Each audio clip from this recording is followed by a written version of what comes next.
Defendant retained these benefits without providing fair market compensation or formal recognition despite repeatedly soliciting the plaintiff's labor with the understanding that the plaintiff would be paid and credited accordingly. Specific categories of enrichment. The unjust enrichment occurred by the defendant can be organized as follows. Tour compensation, $3,000 budgeted. Per diem funds, $100 a day times 3 days or 3 shows is 200 shows equals $60,000 retained by the defendant. The plaintiff pay. A lot of people get in the industry and they don't know that per diem is a mandatory thing, and you'll be working and traveling, especially out of town. When you go out of town, your per diem supposed to double, damn near triple.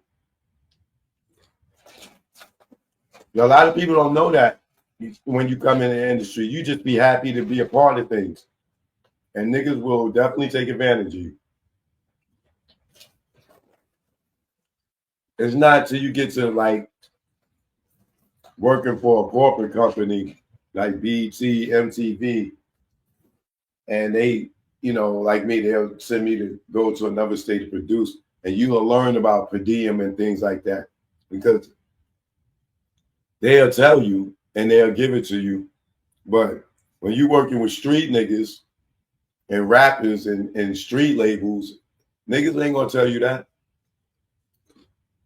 You find out about things like that when you work for corporate companies.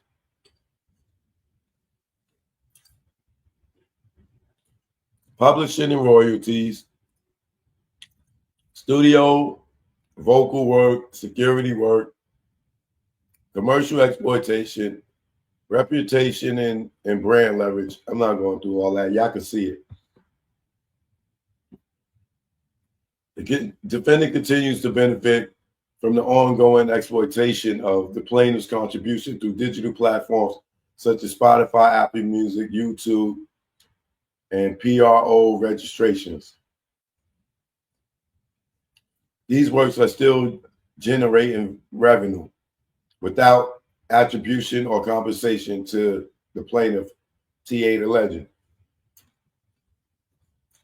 T.A.'s lyrical and vocal contributions, though undisputed by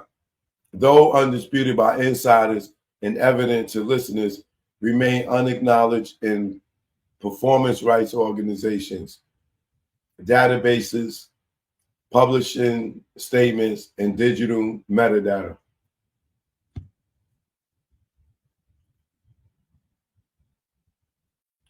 I'm going to move on.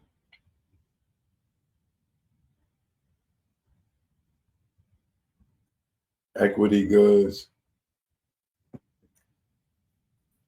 Courts have similar enrichment cases. They got a lot of case laws, man. The commercial value of the work wrongfully retained by the defendant far exceeds $570,000 and includes royalty streams from plaintiffs with co-writing tracks, back-end touring income based on misallocated budgeting, lost licensing opportunities, streaming digital and performance revenue from platforms such as Spotify, Apple Music, BMI/CashCap, and YouTube. The defendant actively concealed financial records without royalty participation and denied the plaintiff access to contractual documentation, all while retaining the benefits of the plaintiff's labor.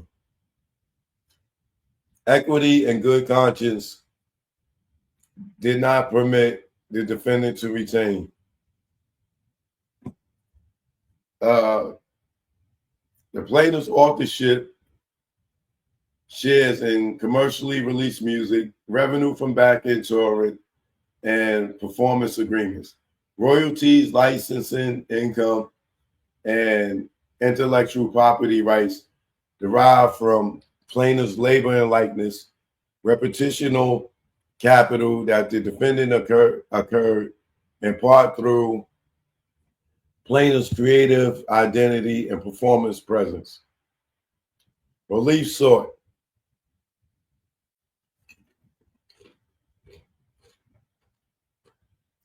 The plaintiff seeks the following relief for the defendant's unjust enrichment. Restitution in amount to be determined at trial, but no less than $610,000. Disgorgement of all profits, royalties, and publishing revenue wrongfully retained by the defendant. Constructive trust of all intellectual property and financial streams derived from the plaintiff's creative's work. Prejudgment interest at the statutory rate of 9% per annum, according to CPLR 5001 and 5004. Cost of suit, including attorney fees, and equitable accounting of all publishing, touring, and licensing revenue connected to the plaintiff's contribution.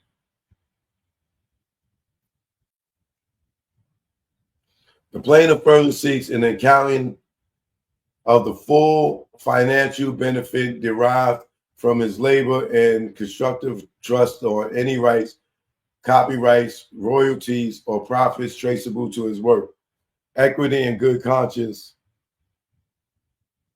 require that the defendant not permit to retain the benefits derived from the plaintiff's labor, particularly where those benefits were obtained through deception, exclusion, and retaliation. Count 3. Jesus. Recovery for reasonable value of services rendered.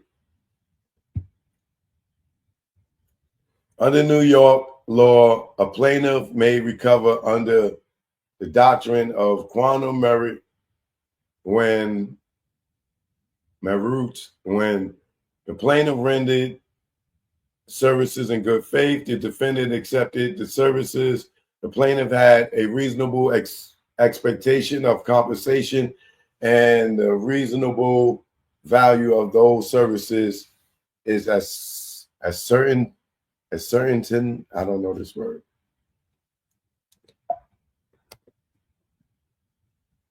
Ascertainable.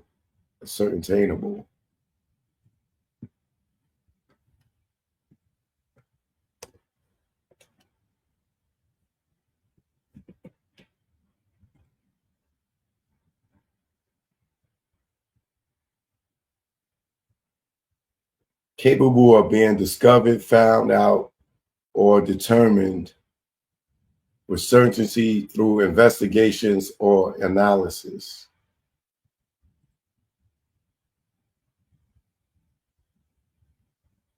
Got it.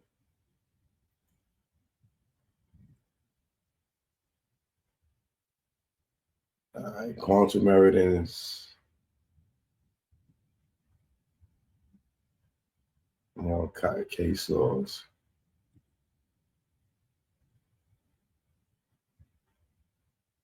Services rendered in good faith. Defendant's acceptance and benefit. The plaintiff's exception of compensation.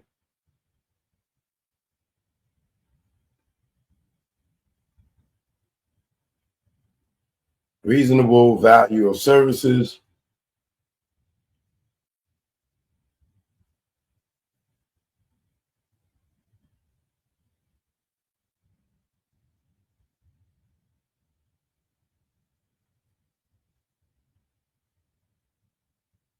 Relief requested. Count for fraudulent concealment. Yeah, this is everything that we read earlier, just being broken down in category.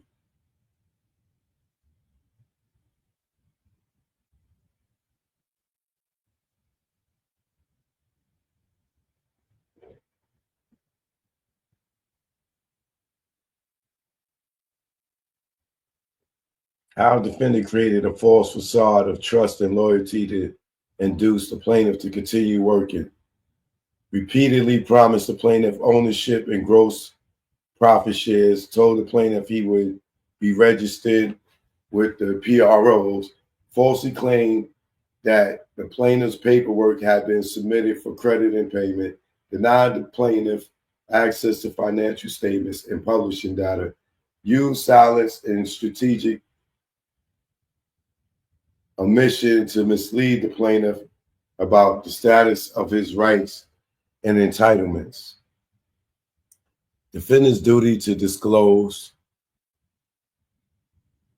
the plaintiff's justifiable reliance. Plaintiff justifiably relied on defendant's silence and reassurance.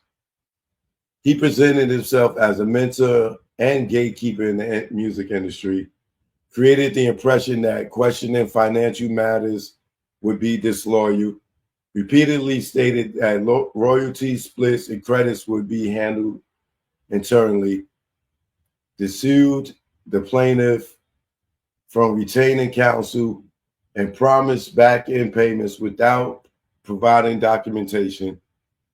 As a result of that reliance, the plaintiff performed more than 200 live shows at drastically underpaid rates, wrote or co-wrote most of a dozen songs used in commercially released projects, was excluded from all PRO databases, and missed out on industry awards and networking opportunities. Suffered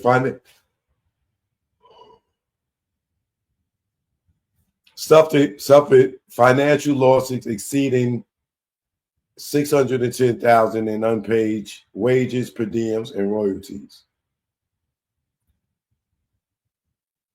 Okay, hold on. I need to see how much more. I'm at what, page 100? How many more pages is it?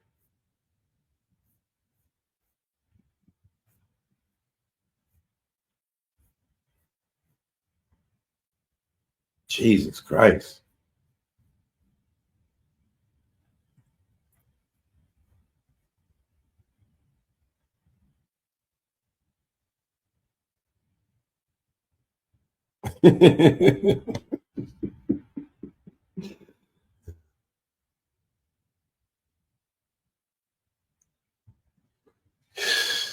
Yeah. I gotta take a break because when I thought it was over, it's not, y'all. It's more crazy ish in here.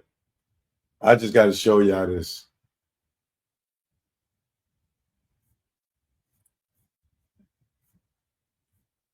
On the next episode of Fat Joe and T.A. the Legend. Look at this part right here, y'all.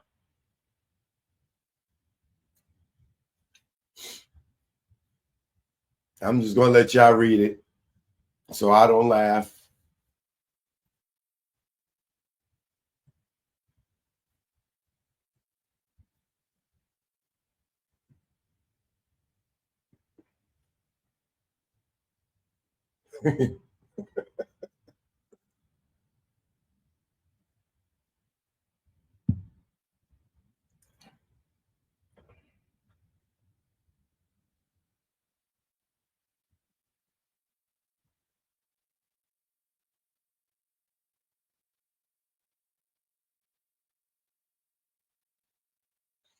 Let me go ahead and read it.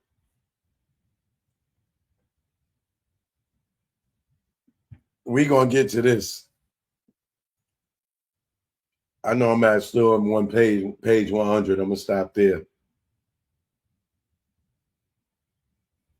Niggas said 50 Cent say these claims are baseless.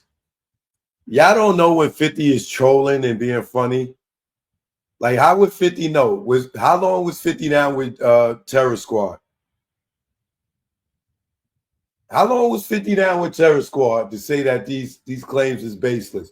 Y'all don't know when he's trolling. Y'all don't see 50 saying, "Oh, Tyler, I know you didn't do this, Tyler. These claims is baseless, Tyler." How long has 50 worked with Tyler Perry? Y'all got to know when 50's trolling, bro. You telling me 50 and Terror Squad and them, they have beef? Those claims is baseless too, right? 6, Miami Various. Joe forced the plaintiff to come to his room, to his hotel room, to have sex with a woman he brought back after the concert. At that time, other members of the T.A'S were also present in the room. The plaintiff and the woman went into the bathroom, and the defendant kicked the door open and shouted to the group, "This nigga got a snake. Look at that nigga ding ding. Get your ding ding hard, T.A. Get your ding ding hard, T.A." One of the individuals in the room responded, "Yo, Joe, man, I'm not gonna stand here and look at this nigga ding ding."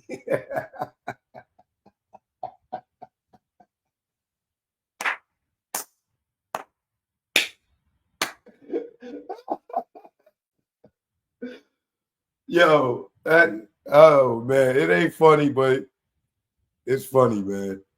Not funny that it happened. It's just comedy that you kid.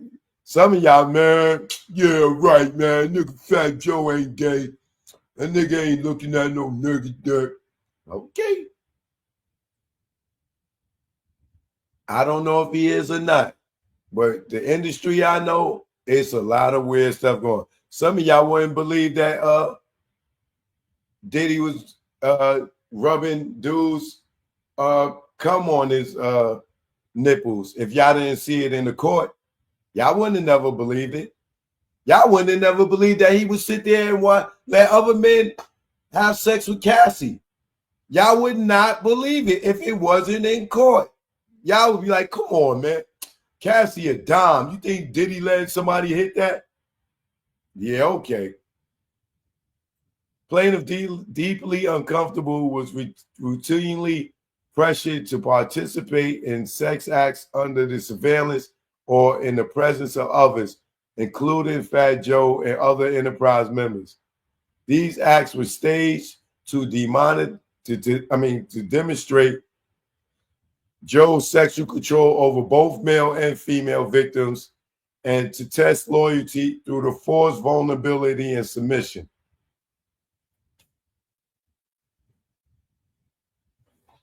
Yo, man. Look at that nigga. He got a snake.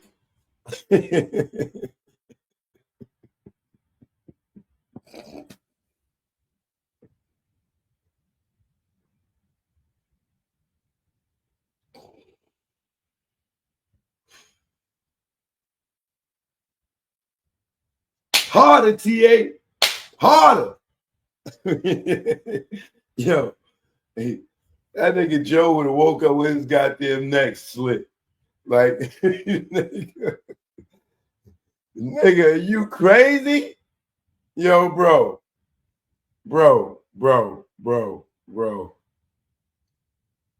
But I'm telling y'all, this is what you got to do to be amongst these niggas. Now you thinking guys like Khaled, Rick Ross, and all these niggas that hang out with Joe and Diddy and these niggas, y'all think these niggas ain't never witnessed none of this type of stuff, right? And I'm not saying they did, right? I'm not saying they didn't. But if he's doing this with one of his little mans, right? And these niggas is hanging around these niggas all the time. And then when Diddy get in trouble, everybody scatters, right? Nobody wants to show up and support. Why? Why you think now? Why would you think now? Why you think niggas ain't supporting Diddy? Because niggas don't want they dirt to come out.